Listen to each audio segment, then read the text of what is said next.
Hi, this is Jurgen Rasmussen. Welcome to the Provocative Hypnosis vlog. A guy I'm mentoring just asked me, Jurgen, why don't you do parts therapy? And given that a lot of people have had good results with parts therapy, including the guy who asked the question, why don't you do it? So here's my answer. And before I give you my answer, I want you to know that I have quite a bit of experience in doing parts therapy, and I have a lot of training in doing parts therapy through NLP training, learning things like six-step reframing, visual squash, setting up idiomotor signals, hypnotic parts work, uh, so on and so forth. So I've done my reading on the topic, and I've also done my fair share of experimentation on the topic. And what's emerged from all that reading and experimentation is me no longer doing it and not having done it in a really long time. So let's look at the first kind of thing here where the guy I'm mentoring says, well, given that quite a few people have had good results with it. Now, let me start by saying this. Almost everything can help a client change if you can get the client to buy into the framework and if the client has the capacities to respond meaningfully to what you're suggesting, then pretty much anything can help a person change. This is the basis for what we call the placebo effect and the nocebo effect. An effect, by the way, that most people misunderstand because they think that people are responding to nothing, right? Like it's a sham, it's a sugar pill. But people aren't really responding to nothing. They're responding to their own meaning making. They're they're attributing healing qualities to something and then believing, feeling, physiologically changing as if that's the case. So as long as someone buys into your frame or framework and they have the ability to respond to that meaningfully, you could do pretty much anything and help someone change. And a lot of people don't quite see that. They start to think that due to people changing as a result of a particular procedure, that in and of itself proves or shows that the assumptions that the procedure are based on are in and of themselves valid.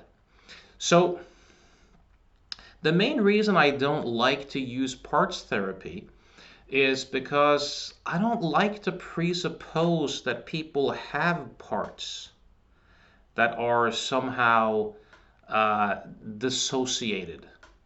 And I don't like to presuppose anything unnecessary on the clients. I don't like to impose anything, if I can help it, outside of thought itself, right? So I don't want to presuppose that there's a thing called a part in addition to the thought slash feeling. The notion of a part is just another thought that can easily begin to look as if it's more than that by using the term parts. So I'm fully in agreement with the idea that through consciousness, all sorts of thought constructs come and go, and that there are different thought constructs.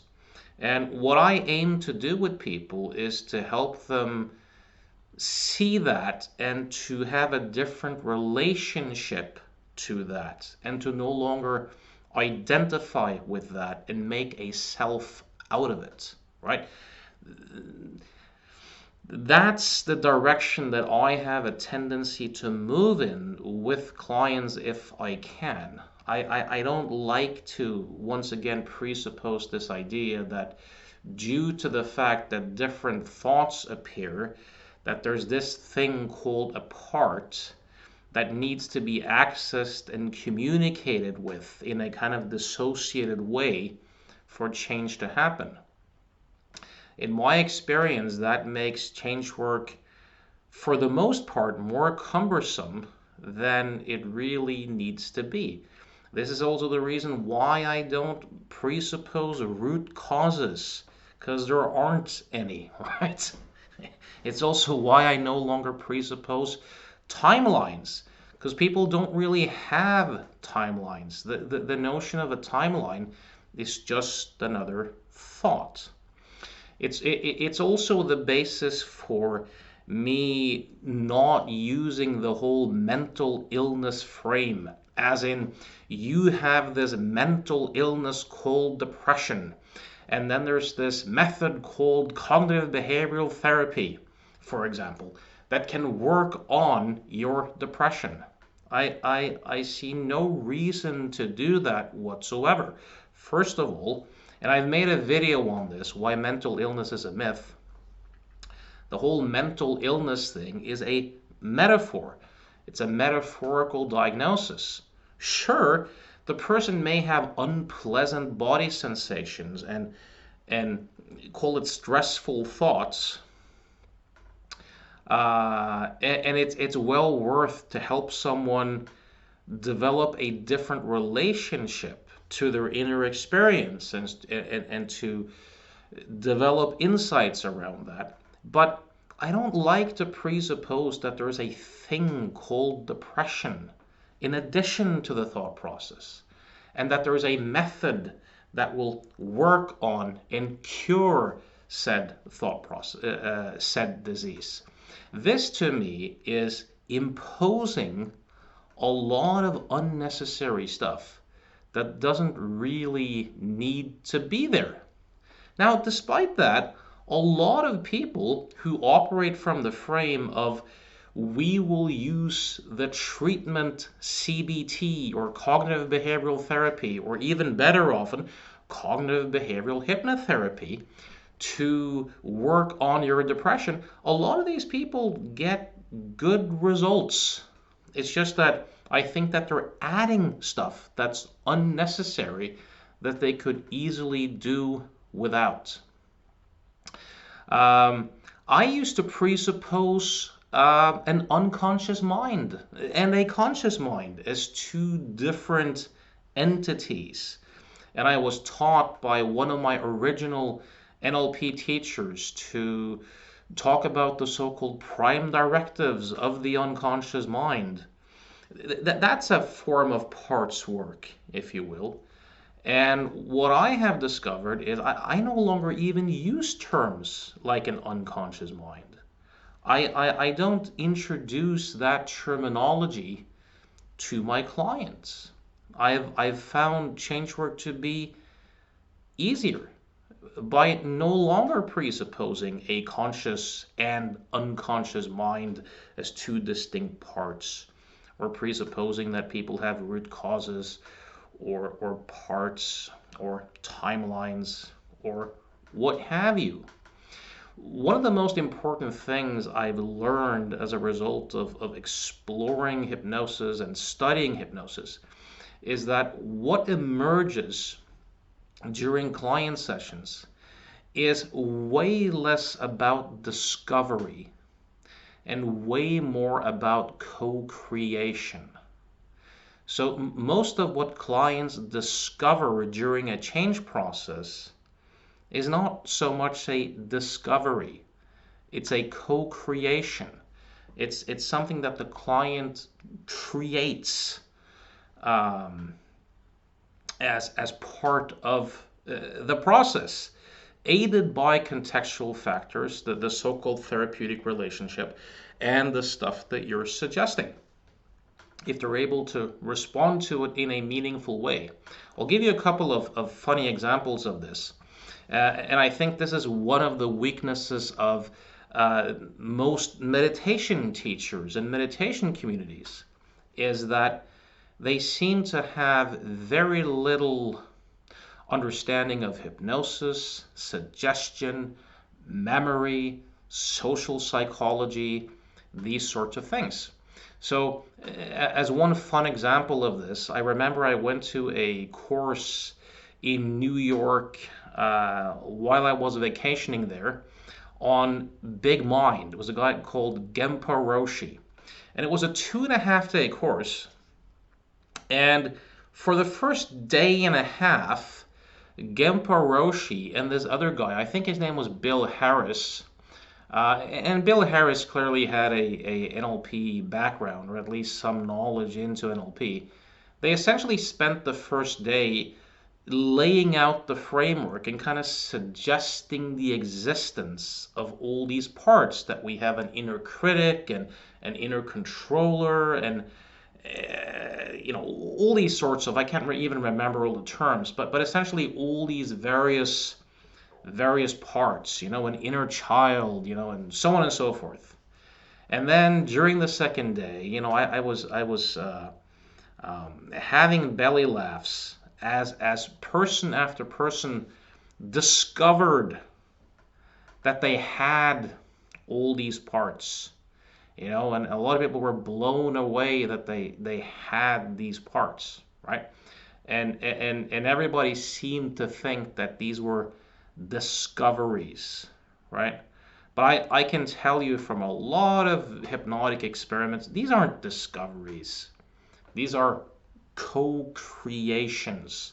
It's a bit like the so-called repressed memories that people sometimes discover during therapy as a result of believing in such notions to begin with, and most often as a result of a therapist who suggests that their particular symptoms indicate that they may have such memories, and that they now need to dredge those up to heal or get better. And as soon as someone accepts such a frame and they believe in the framework and they start digging for memories, providing the right capacities in the client, they may now very well begin to discover sexual abuse that never took place, right? This was the biggest scandal in psychology back in the 80s and 90s. I made a video about this on my YouTube channel called How Millions Discovered Sexual Abuse That Never Happened. So this was a huge scandal. Now, regarding parts therapy, by the way, you may have heard of Sybil, or heard about the whole multiple personality disorder epidemic. This was also a huge movement in the 70s, 80s, up until the 90s, 97 about. In 1997, due to a team of lawyers, psychologists, experts in various fields, were able to get tens of millions of dollars in settlements and basically close down much of the multiple personality, or MPD, industry and the recovered memory industry. This has now kind of become the PTSD and trauma industry and DID industry. I'll make a video on that later. But what many people don't know is that these so-called multiple personalities, they weren't discovered. They were created by the use of unscrupulous parts therapy. So what would happen would be that you would have therapists who would presuppose to the client that their particular symptoms were indicative of repressed trauma, repressed memories, and they would call out these alters, presuppose that people had these parts and these personalities that could be spoken to. And due to believing in the therapist, due to buying into the framework, due to people's capacity for suggestion suggestibility and their capacities for dissociation, lo and behold, these various parts would seem to spontaneously emerge and have their own voice with their own memories and their own personality tendencies and so on and so forth. And of course, this was big business because people could have 5, 10, 15, 20, 30. I met a person once at a seminar in California who claimed to have 49 personalities that were discovered in therapy. And any therapist who then got such a case could spend years trying to dig for even more personalities, and then the massive project of integrating it, right? So the cure, in quotation marks, by the way, for the people who have multiple personalities is essentially just to get away from their therapist and from the groups and from the whole culture of therapists and groups who speak to them as if they have multiple personalities and who use suggestions to call them forth. When people step out of those contexts and away from the people who suggest it, these things have a tendency to die out on their own. So if you would like to read an interesting book on these topics, I recommend Memory Warp by Mark Pendergrast. And I also recommend the book Try to Remember by the psychiatrist Phil McHugh. So anyways, I hope this may have awakened some curiosity, provoked some of you, inspired some of you to be more skeptical of what you're being taught in class, to scrutinize the claims being made. If you have any comments about this video, I would love to hear them. I would love to hear your perspectives and what you have discovered. As always, I see clients for a living. I see people from all over the world on Skype. If my way of thinking resonates with you, you can reach me for client sessions, mentoring, or seminars at provocativehypnosis.com. Thanks for listening.